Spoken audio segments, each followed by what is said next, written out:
Tifaya mani ndini ndasumuza mshini chitimanye magetsi Shiba pane ngoma ini ndinodhanda ndauya inini ndichienda chinza inini ndinokuma television team ndayekuti bhebho chinitioteti nhasi wandiwisira mumugoti ndakutoshaya kuti zvapanepi izvi zvapanepi ndayekuti bhebho chinitioteti nhasi wandiwisira mumugoti ndakutoshaya kuti zvapanepi izvi zvapanepi bebi dai uri umwe wambozwisisa kwete kungoramba uchidhipisa nekuti iwe ukadhipisa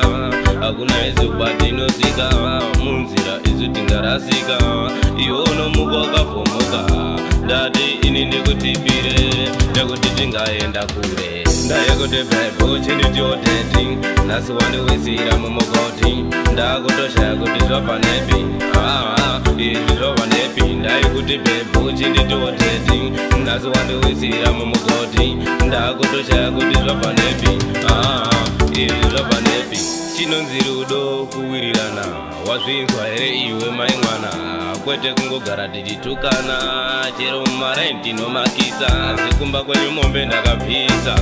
asi nhasi unowondidai seutichiita chigai ndabvunza mubvunzo hai ndayekuti bhebho chinitioteti nhasi wandiwisira mumugoti ndakutoshaya kuti zvapanepi izvi zvapanepi ndayekuti bhebho chinitioteti nhasi wandiwisira mumugoti ndakutoshaya kuti zvapanepi izvi zvapanepi bebi dai uri umwe wambozwisisa kwete kungoramba uchidhipisa nekuti iwe ukadhipisa hakuna izuba tinosvika munzira isu tingarasika iwe unomuka wakavhomoka ndati ini ndikutipire nekuti tingaenda kure ndayekuti bhebho chinitioteti nhasi wandiwisira mumugoti ndakutoshaya kuti zvapanepi izvi zvapanepi ndayekuti bhebho chinitioteti nhasi wandiwisira mumugoti ndakutoshaya kuti zvapanepi izvi zvapanepi wazvinzwa here iwe mai mwana kwete kungogara tichitukana